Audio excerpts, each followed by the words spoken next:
We're approaching. On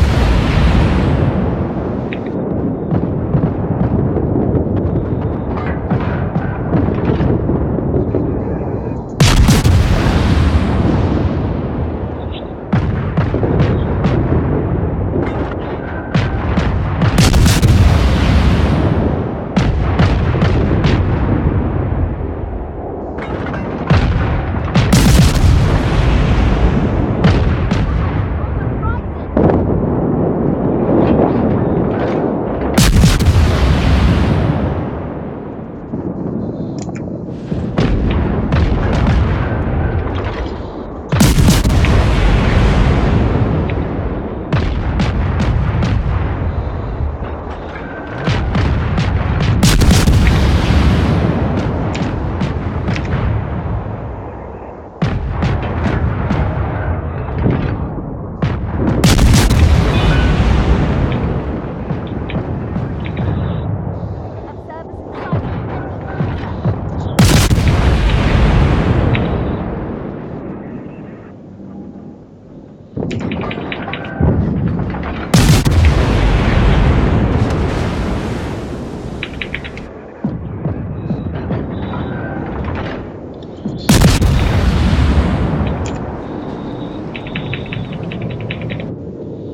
Helm, change course.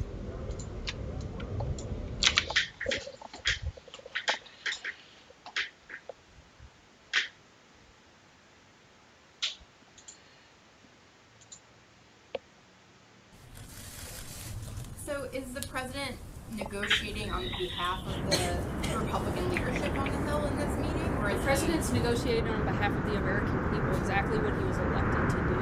And the idea that you guys keep trying to distort this into a bad thing is, I think, exactly why this president was elected. They were sick and tired of business as usual. They wanted somebody who would break up the status quo, that would bring people from both sides of the table together to have conversations. This president's done more for bipartisanship in the last 8 days than Obama did in 8 years.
sighted.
engagement would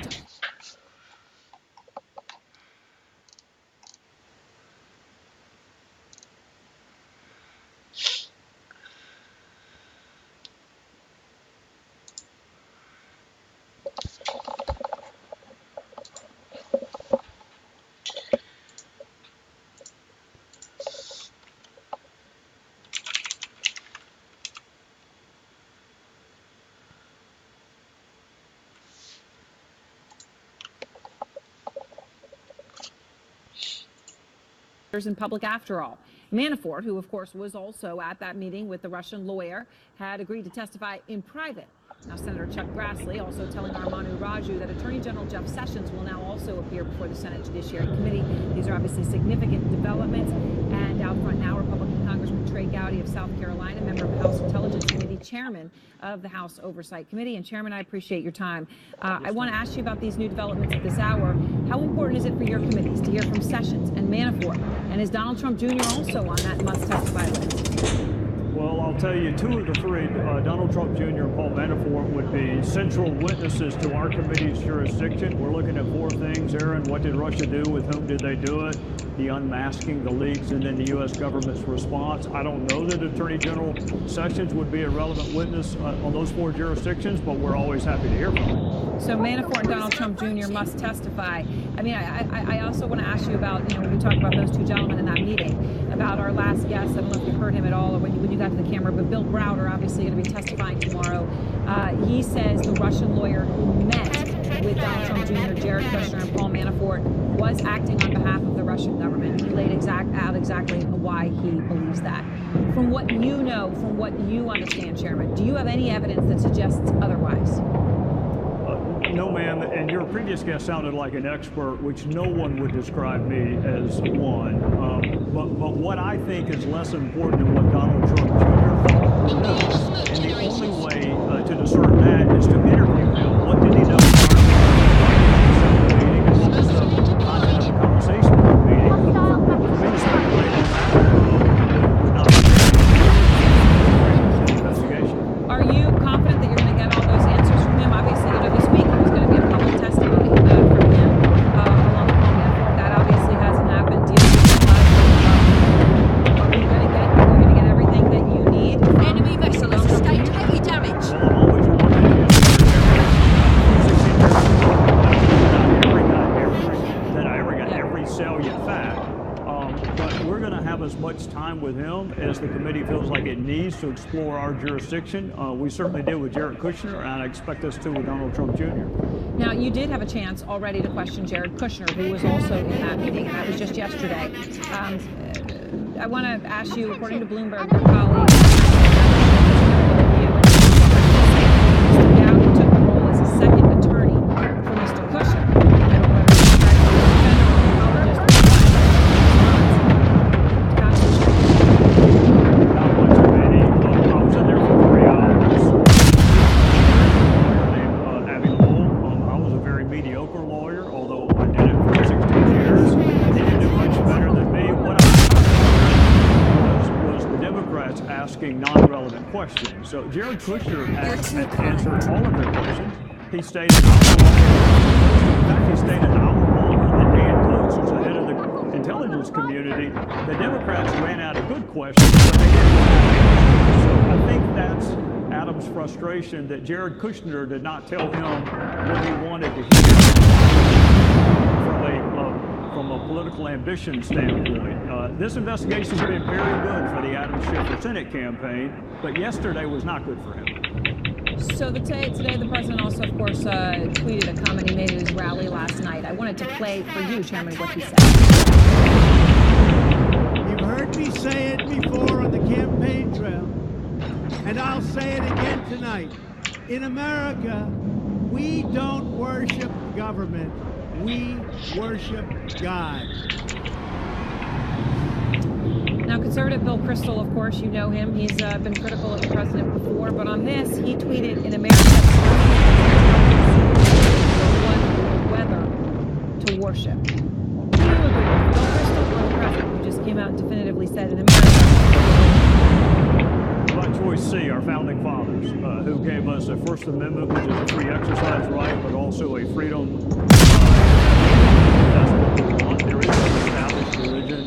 country. That's why we have an establishment clause. It's been done by other presidents. Jimmy Carter did it. John F. Kennedy Jr. did it. The President Trump wants to share his faith. More power to him. But our country recognizes all religions, including no religion. All right. Thank you very much, Chairman. I appreciate your time. Yes, ma'am. Thank you. New tonight, CNN exclusive. Two of the nation's top intelligence officials admit they publicly say there was no collusion in campaign in Russia. This is according to news sources. National Intelligence Director Dan Coats and NSA Director revealing these details both to the special counsel Bob Mueller and to Senate investigators.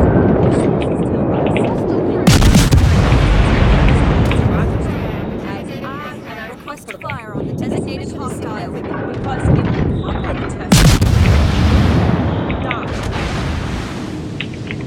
is there an invocation by the President of the executive privilege? Then why are you not answering? I feel it is inappropriate, Senator. You swear that up. Tell us the truth. And today you are refusing to do so. What is the legal basis for your refusal to testify in this committee? I'm not sure I have a legal basis, but I'm more than during this investigative process in a closed session and answering questions. Of course, in the closed session, we're reporting they did suggest, they said the president suggested they publicly say there was no collusion. Congressman Trey Gowdy of South Carolina, who also sits on the House Intelligence Committee. Congressman Gowdy, great to have you. Met with Director Coats today because you said it was important to find out what was said in that conversation with the president and what he heard, what he interpreted it as. What the tone was, what the context was. What did you find out? What I found out about 8 hours ago, Adam Schiff and I both gave to assured him that there would be no selective leaking of his testimony to us. Hours later, so anyone is questioning why congressional investigations aren't taken seriously. You need to look no further than the fact that we looked one of our intelligence officials in the eye, no selective leaking, and here I am being asked about it not even 8 hours later. So, Congressman, who leaked it? Was it Coats? The three of you? Oh no, there were 8 people in the room. I can tell you it was not. It was not me, and I do not believe it. As a former federal prosecutor, that leaks undercut the efficacy and integrity of investigations. I can't tell you who it is, but I can tell you this. You're going to have to share classified, sensitive information when it makes its way to the headlines before the transcripts even dry. So what you're saying is there's one of the other people in the room. So there's 6 possible. Victory is within reach. I don't think asked us to promise that we would not leak the information. There were 8 other people. I don't know who it was. I'm not going to guess. I can tell you it wasn't. It wasn't me, and I don't think it was Representative Schiff because I know pledge to a witness that we would not do the very thing that was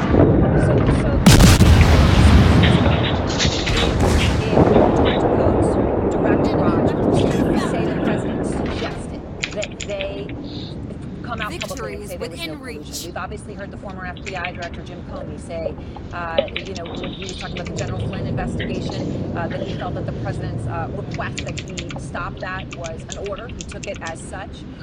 When you take all of these things together, do you think in any way, Congressman, that it leads to obstruction of justice? Well, first of all, thank goodness we have a man named Bob Mueller that is going to look into that. Congress does not investigate crime. We're not equipped to do it. We're not very good at it. I have total confidence in Bob Mueller, and I told him that Tuesday night.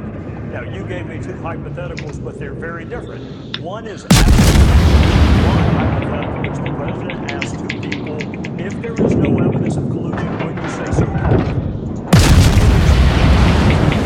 A defendant or a suspect asking the police, if at the end of your investigation you find nothing, will you say what Director Comey felt pressure to stand down. Those are two separate patterns, and I'm sure that Bob.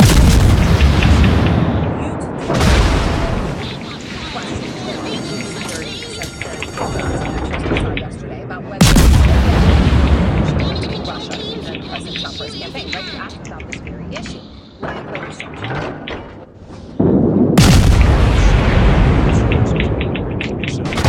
Have you seen any evidence that Donald Trump or any member of his campaign colluded with the Russians or anyone else?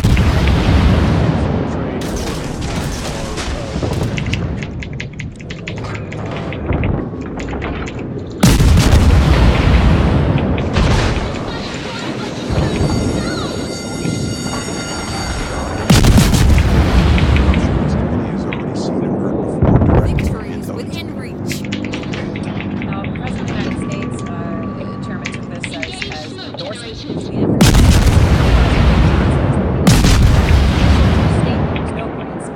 between Trump and Russia. Jay Johnson tonight actually came back and responded to the president, and I wanted to play that for you.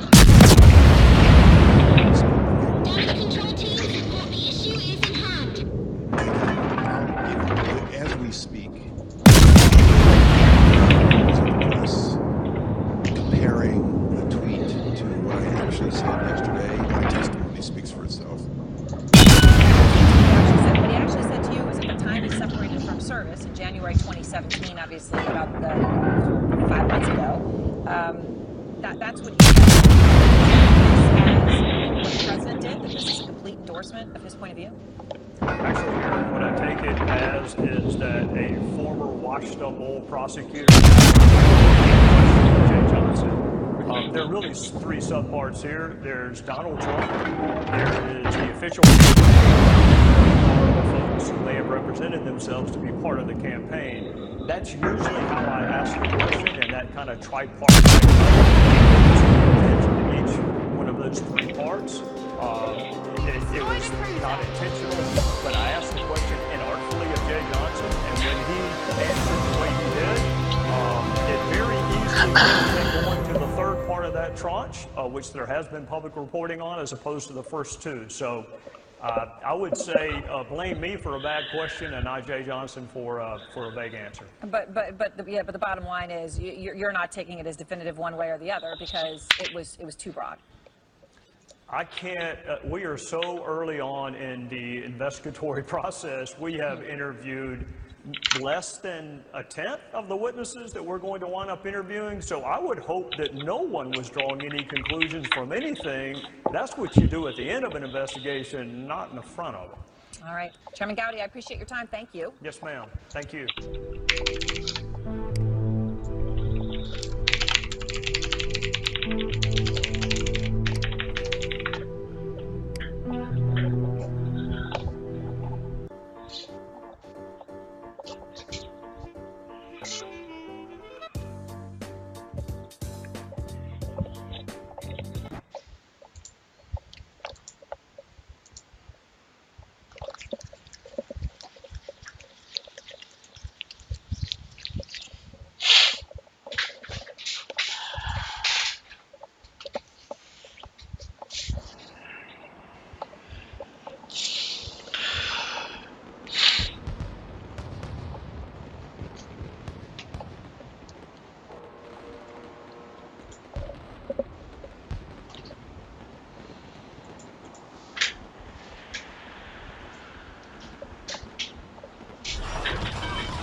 The gentleman from South Carolina.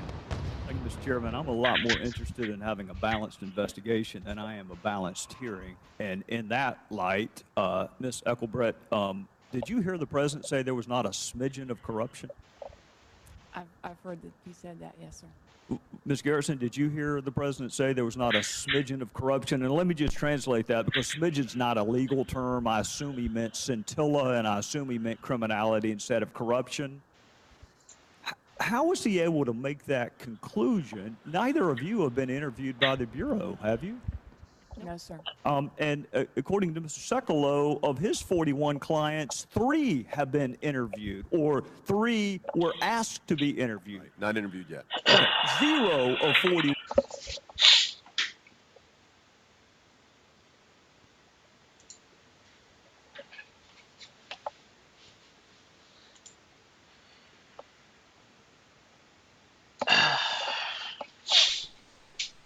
All right, everyone, now it's time for the big news of the day. The fact that this is the big news of the day, you know, it's kind of mind-boggling, but Ted Cruz's official Twitter page liked a pornographic post. And it's about as stereotypically Ted Cruz style content that you could possibly imagine, because it actually involves cuckolding. A female situation. Basically, the gist of it, without getting too much into the graphic details, because, you know, I know people have a problem with that. YouTube is more censored now, like House of Air aside. Basically, what happens in this fairly short clip is that a woman comes home. It looks like a you know, almost middle-aged businesswoman, finds her husband, I guess, banging somebody else, and then that actually turns her on, so she, you know, does her thing. Can you think about anything more Ted Cruz-ish? I'm gonna take a wild guess and say it was probably Ted Cruz who liked this post. I think that any staffer or intern that's got access to this sitting senator's 3 million person following it Twitter account, presidential candidate, sitting senator, high-powered former, you know, legal individual, wouldn't you think, unless he was totally fucking inept, that the people he hires to manage the Twitter account would know better than to make such an elementary mistake? Especially when the post was left up for an extended period of time. And you do realize Ted Cruz does update his own Twitter. There are people right now saying, no, it couldn't have been Ted. Well, Trump updates his own Twitter account on a regular basis. So you're saying to me that the President of the United States has enough time to do that, but not Ted Cruz? No, not enough time in the day for him to ever touch his Twitter. It's just a thing for his staffers to do and find funny. Duties. I don't believe that. I think that an intern or staffer would have known better. And if it was a sabotage attempt, like someone inside, like they didn't get paid enough, so they're like, well, I'm going to do this and then leave. Wouldn't they have made it more conspicuous? Wouldn't they have done something a little bit beyond just liking something and then logging out and leaving? Like, that would be hit or miss. You wouldn't have any guarantee that it wouldn't get taken down before people noticed it was there. Certainly before it went viral. This was up for hours. But Ted Cruz probably is tech illiterate enough to not realize that his likes would be viewed by other people. Because he's looking at the tweets and replies thing. He's not looking at the likes. He doesn't realize that it's actually live there for the whole world to see. And then hours later, after it's been going viral over and over again, and people are like, what the hell is going on? Then it gets taken down. And that was probably mistake number 2. They probably should have just left it up. Responded to it while it was still live. Said, well, this was a staffer. They've been fired. And then an hour later or something, remove it.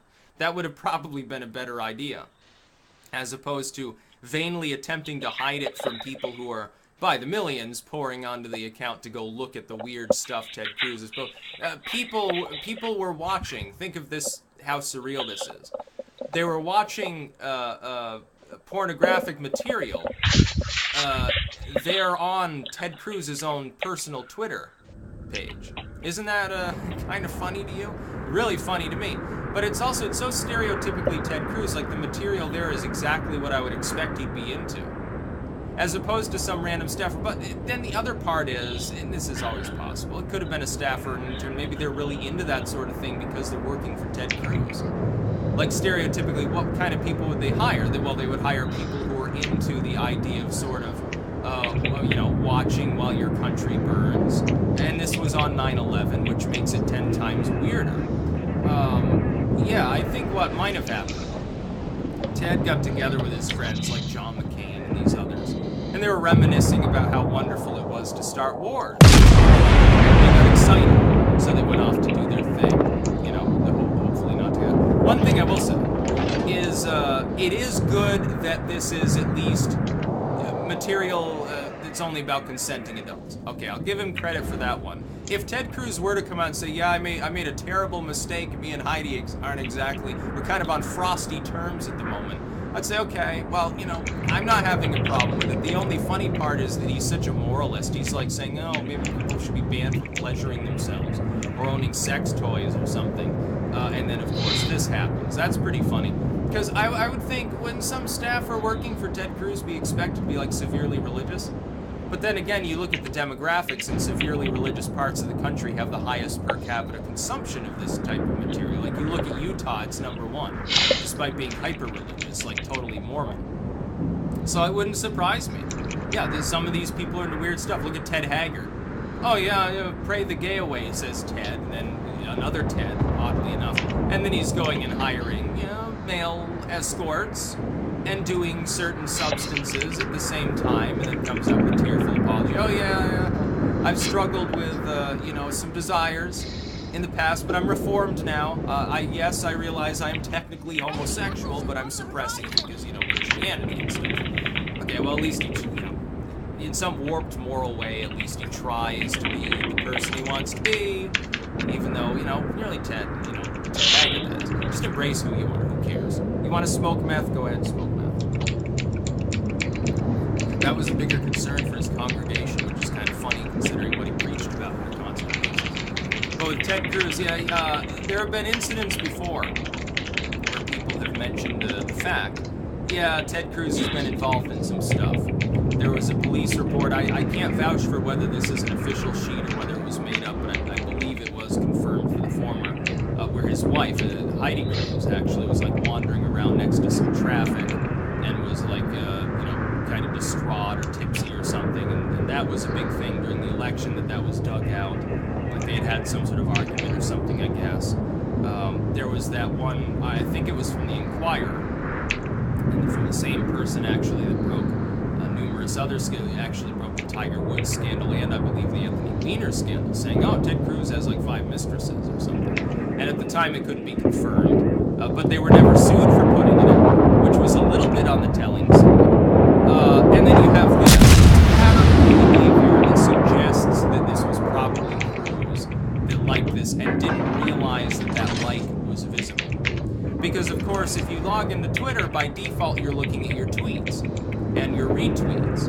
And you go to the next one, you're looking at mentions and things like that. You're not, by default, starting out on the page where it shows you what you've liked in the past. That's public.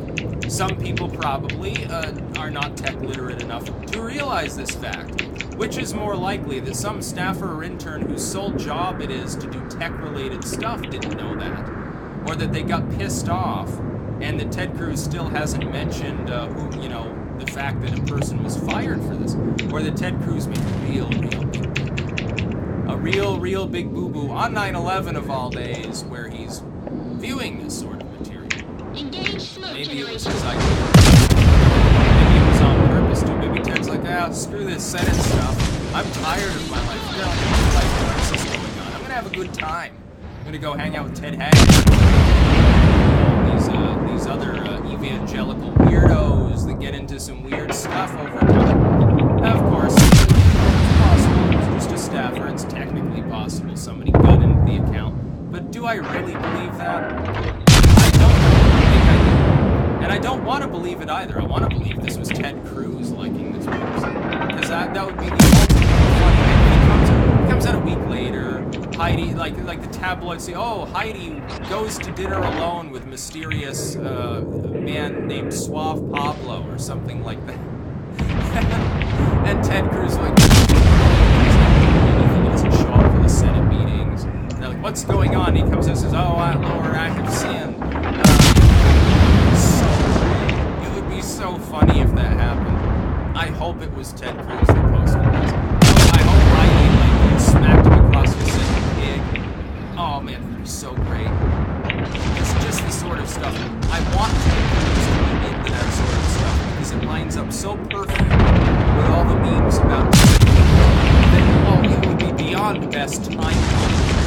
It would be the best thing I've ever seen in my life, especially considering the day that it happened. I like being very reverent. Oh, we remember, never forget, our brave heroes, you know, the sort of stuff. The neocons trotted out.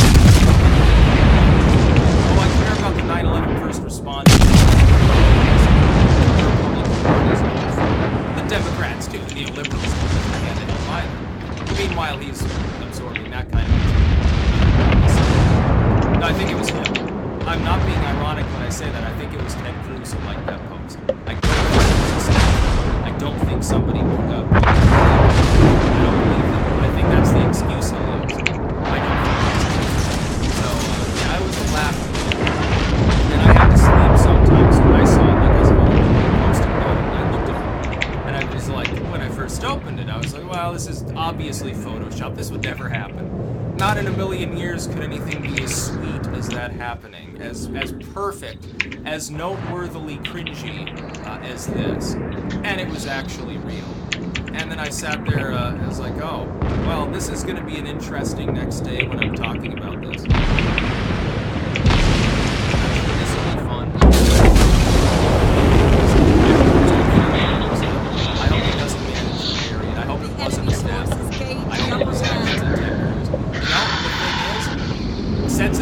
depicted consenting adults and isn't like illegal or anything like that. If he just owned up to it, I wouldn't even care. I got a million complaints about Ted Cruz, like being, you know, ineligible to run for the office he sought, being a liar, being cringy, you know, with like the butter cow and stuff. I can blame him for that, but I honestly wouldn't even care if he was looking at this material. I just think it's funny. It would be really, really hilarious. It's like you want to go and find Ted Cruz. Oh, Ted, can I have your autograph? And then it's like a screenshot from this video. Hey, Ted, I know you like this sort of stuff. Please sign her right here between the belly button and the neck, or something like that. Oh man, that'd be so great. Be somebody should do that. Yeah, get his autograph on something like that. Like have a transparent sheet in front of it so you can get that signed. Oh, that'd be so funny. Then he said, then put it on eBay, it'd sell for thousands probably. That's about all. Peace out.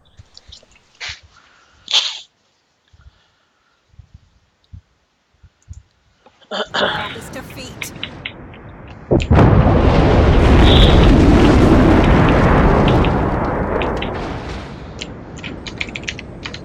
Alright everyone, it's time to talk about traditionalism, which is sort of, in a way, not completely, but in a way, a missing link between sort of the new right, alt-right in a way, mentality, sort of the civic or racial nationalism that we see in some groups, and sort of the old guard, it's hard to describe, but neoconservative, but not always sort of groups.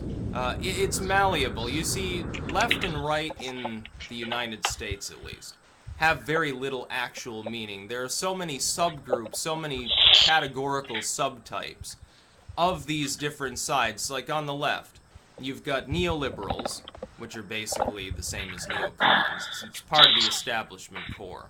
You've got people who are just outside of it, and they're sort of like, I don't know, you label them paleoliberal or something. They're the classical liberals, the true left libertarians, the progressives, the socialists, and they're all sort of amalgamated together in a general purpose, but they're totally different. Like if you look at the actual lexicon of the left, you'll find no single issue on which every single group actually agrees.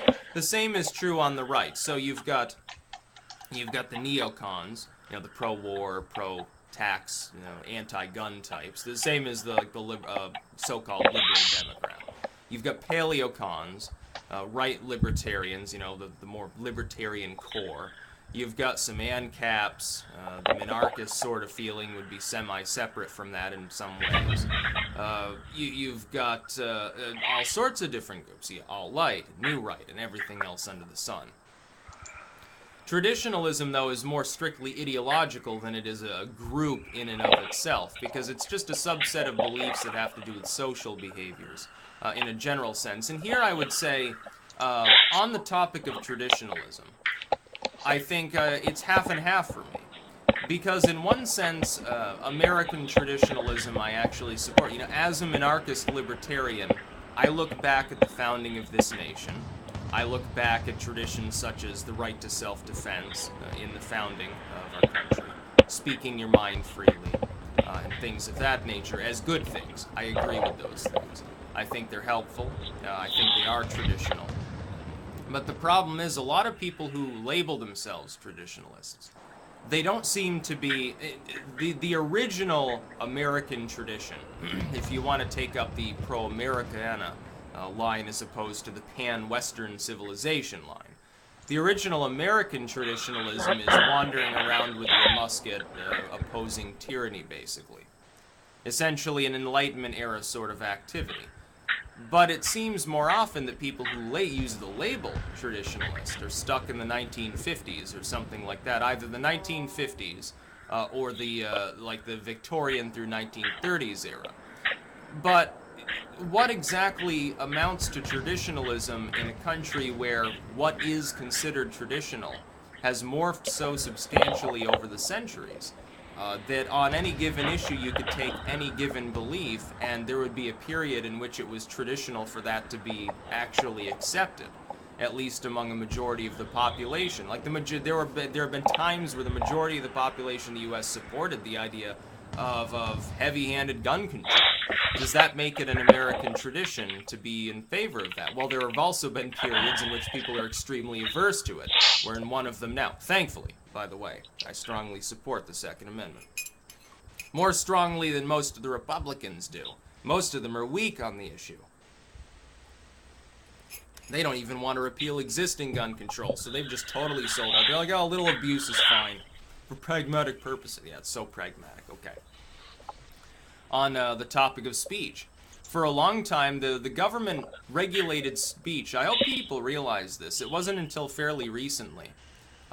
In the early period of this country, the concept of regulating what people could or could not say was so something people were so averse to that when the Alien and Sedition Act was passed, it became a huge issue. Jefferson comes along, rips it up, says, no, you can criticize the president if you want. It's clearly something that's acceptable. And Adams sort of falls by the wayside on that token. And Jefferson, instead of Adams, is remembered as much greater as a president. But there came a time at which regulations on what people could say, do, and believe were more accepted for a very long time. It isn't until fairly recently that that actually goes away. It wasn't until the 50s and 60s that certain types of anti-government talk weren't prosecuted anymore. It required court decisions actually to inform people, yeah, by the way, you're allowed to criticize the government. It was considered seditious before that. I mean, it wasn't like they would throw you in a gulag forever, but they could certainly ensure that you were punished for saying, you know, the government's wrong. This policy is shit. This politician is shit. There was a time in which if you did that, you could actually get prosecuted for it, and it was considered legal to do so. My question for those using the label traditionalist is, what period are you seeking specifically to emulate? A lot of times it's 50s Americana. Now, I like 50s imagery as well. The idea of the American dream, being able to have your own home. The United States is #1 economically and diplomatically in the world. We stand against evil. You know, they didn't always do that at the time, but better track record than recently. The idea of you know, the sound nuclear family, with or without kids, it doesn't honestly matter. That idea is actually appealing to me. And so long as it's a libertarian society in which people are being abused and centrally planned. And there was some of that going on in the 50s too, let's face it. Some of the early atomic era stuff was very centralized. But it doesn't seem uniform. It's not always that 50s America. In some cases, it's other things. So there are virtues in traditionalism. There are traditions that I seek to perpetuate. I think it's an American tradition to own guns. I think it's an American tradition to speak your mind. I think it's an American tradition to oppose regimes at home or abroad. We've certainly suffered under Sarah Bush and Obama and those imperial presidents. Form of half-assed tyranny. Our laws were ignored and things went south. We lost some of our status around the world because of their ineptitude. Both of them.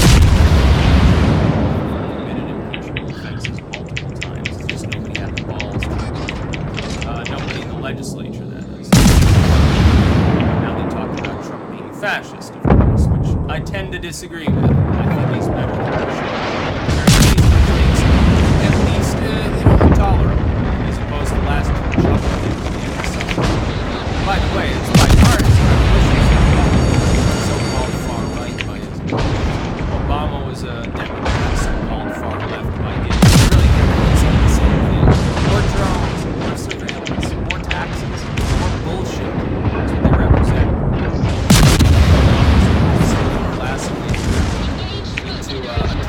A system of the haves and have-nots. I criticize both of them for this, by the way.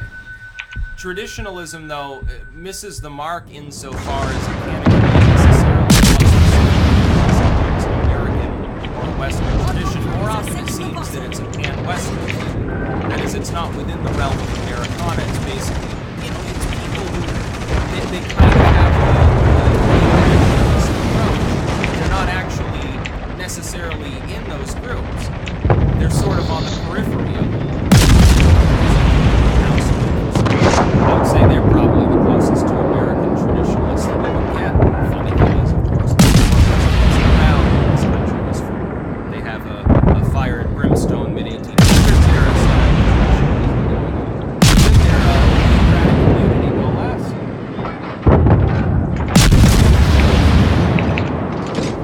If I think there should be a traditionalism at all, traditions in the civic sense. States, and I've alluded to this before, that would be a form of nationalistic libertarianism, which those two can coexist in the civic sense. It's possible to make them, probably not and can, of a minarchist. The idea of limited government is kind of so you've got, I would say, I don't have a problem when they go extend launch off of a traditional narrative. Would it be easier to take a hands-off approach? They should say, who cares? The state shouldn't have to license it at all. If you're in it's man and woman's Adam and Eve on that. Why not just erase state marriage altogether and thing? They get married if they want. They just have to find somebody to marry. Justice of the peace, someone actively saying, hey, okay, you're married. I wrote it down in the book here. Or you can go to a church and, return it to that, honestly, they are technically correct when they say this, honestly, more traditional realm of marriage, as opposed to sort of the post-atomic, everything's very legalistic, right? Line 1, your name. Line 2, next of kin. Line 3, how much do you make a year? Hey, what's your favorite color? We need to know this for you before you can get married, basically. It is kind of pointless. Honestly, although it's not really a hassle to get married. Yeah, been there, done that. It was pretty funny at the time. It's it's a couple pieces of paper, pay your fee, but why should you even have to pay a fee? It's largely for census purposes, I think. Taxation and censuses. Who cares? Just eliminate the concept of taxes at all. Everyone should be taxed. Make more sense. Otherwise you get people screwing around with it anyway. What about something like abortion? Well, it's taking a life, it's murder, okay, but in the traditional sense, do you realize in the early Americas, if read any of the literature from that era, medically speaking, it was inducing abortion through various herbal concoctions and physical methods was quite common. It was parsley, pessaries, of course that cervix, cohosh, pennyroyal, they would stew mandrake, they would take drugs, basically, to induce an abortion. When they, something out of wedlock, through with it, woman just doesn't want to give birth, husband does, she doesn't want to find out, oh yeah, I miscarried again, it's like the 5th time, but I keep talking to the midwife, keeps giving me these teas, and then get my period again, just a heavy flow, I guess. I guess I'm not able to have kids, so, fucking go sleep in another bed. Basically, the next door neighbor was more attractive. She wanted his child and said, oh, no, trust me. That happened all the time. They didn't exactly have genetic testing back then. It was happening all the time. Later on, it becomes a national debate. After a bunch of doctors get tired performing abortions, actually. Did you know this? Around that time, it's because the medical community got tired of having to do it. Like, well, risk involved in that entirely. So we want to perform this procedure. We're not getting we're not making enough money off of it. People are coming to us constantly. I got other things to do. I have to slap this dude's liver back together because he can't get off the bottle. And you're asking me to take care of this issue. And there's the notion at the time, well, this shouldn't be happening anyway. Because, you know, your only role as a woman is to give birth. So is that an American tradition? Or does it go back further? Is it okay to administer like pennyroyal tea to people to induce their period or something? See, there's the problem. You have to identify what specifically your traditions are, and then everyone would have to agree upon them before they could be traditionalists. Kind of difficult to do. But the general principle, no, I don't have a problem with it. I'm technically a traditionalist in the sense of the mid-1700s.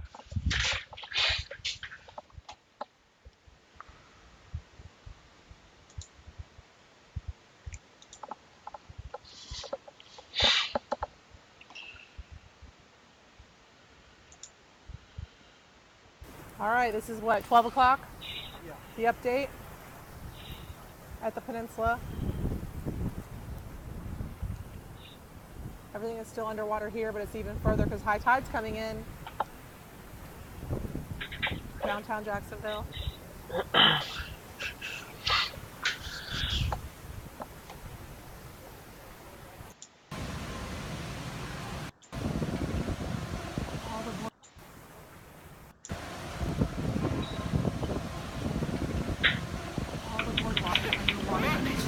Luck shall not be a factor this day. That's it, correct.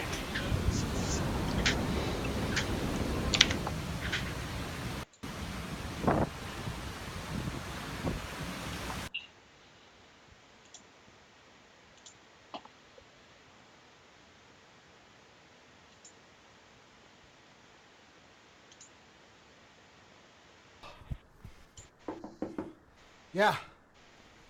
Briefing in 5 minutes. Roger that.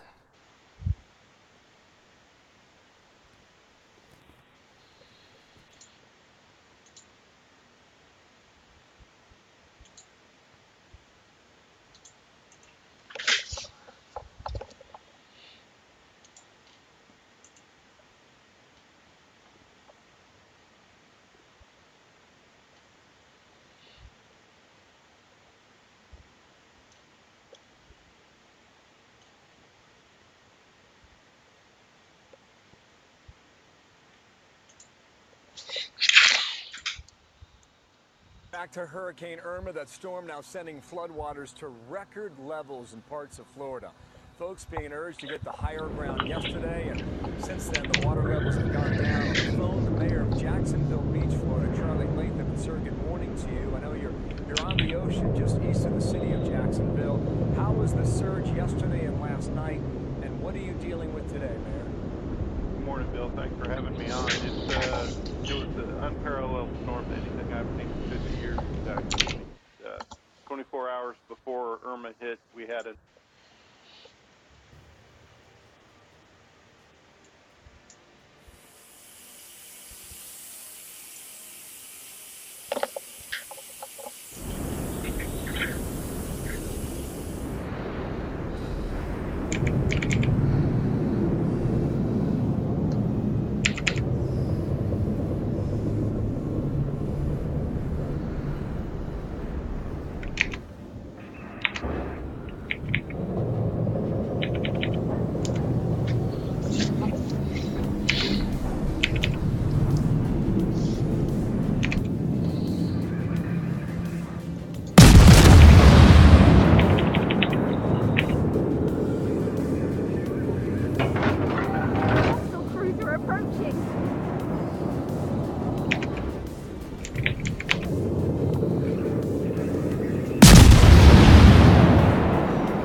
Back here in Orlando, Shannon.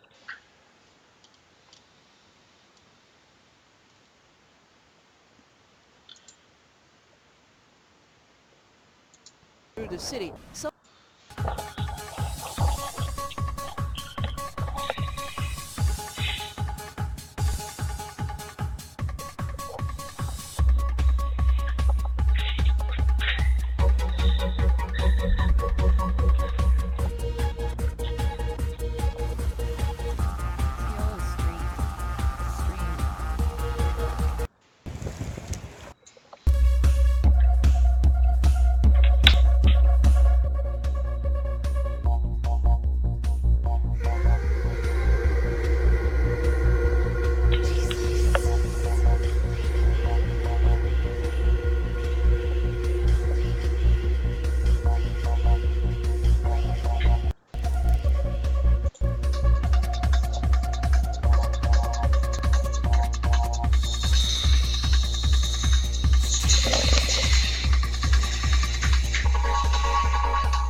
No,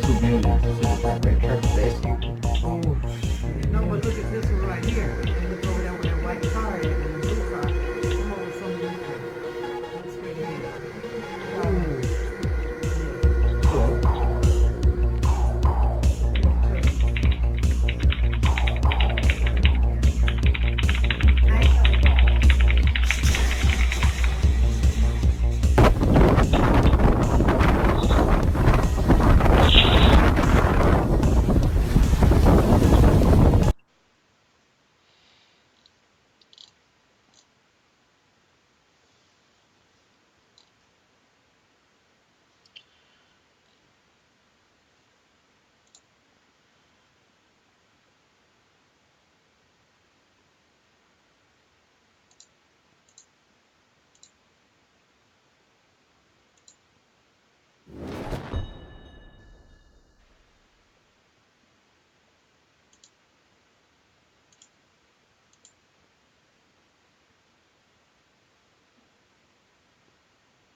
Bonifacio Global City will soon welcome a very special building.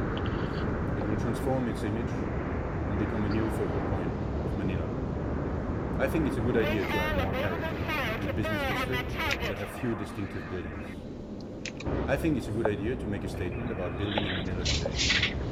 A statement about being generous with public space, about giving back to the city, and of course to its people.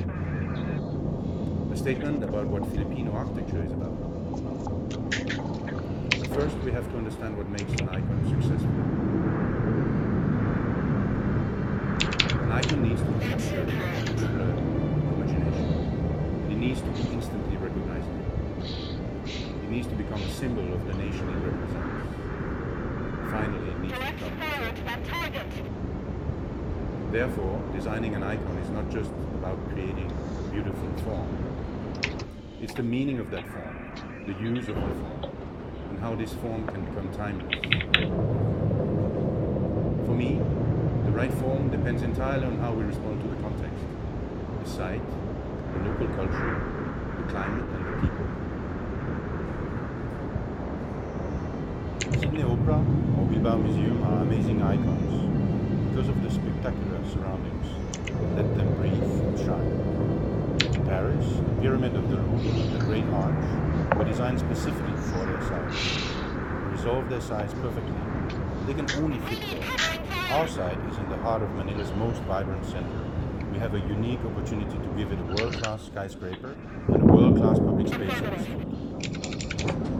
The difficulty is the challenge to exist in such a dense site. How can we stand out? Engage smoke generators. I believe it is clear. Our skyscraper needs to reach out. It needs to become a significant part of the skyline of Bonifacio Global City and of Manila. To achieve the height, we position the public program at the base and at the top of the tower, where offices of daylight. By slanting the facades to merge the programs into one form. In the master plan as well, we need to differentiate ourselves from the surroundings. Therefore, we propose an elliptic plan. At pedestrian level, the ellipse binds together the entire neighborhood. The ellipse ensures urban ventilation, which helps to cool and clean the air. It also ensures obstruction of the views and daylight from the surrounding residential buildings, keeping neighbors happy. The elliptic plan, combined with the pyramid,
The Icon Tower stands out in its context, and it is efficient and logical. But it also has to relate to the Filipino culture. And I think one way to relate to people is by connecting and by continuing existing parts of their culture. We encountered the cone well before the site demanded it from us, in Filipino nature. The Icon Tower adapts this idea to another scale, that of Bonifacio Global City. The many sky lounges and restaurants already located in the top of 5-star hotels, emerging above the skyline of spiritual emotion. And forget popular culture that intensifies tall buildings in Manila is full of eye-catching designs.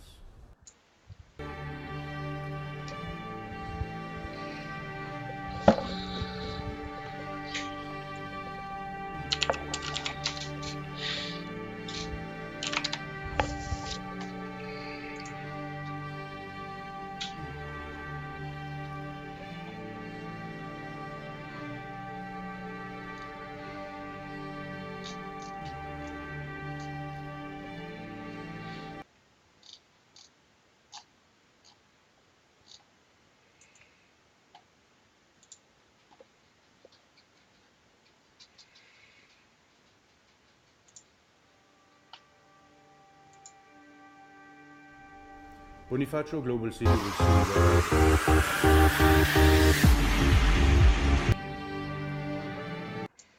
of 5-star hotels.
Serpentine!